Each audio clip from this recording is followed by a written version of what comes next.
Seandainya aku dapat bertemu Tuhan, akan ku tanyakan tentang dirimu.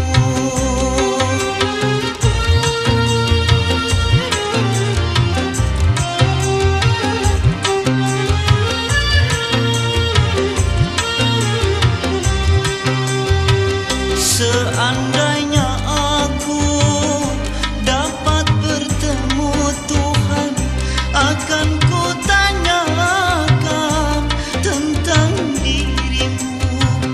Mengapa kau tega menghinaku? Mengapa kau tega menyakiti? Apa salahku pada dirimu?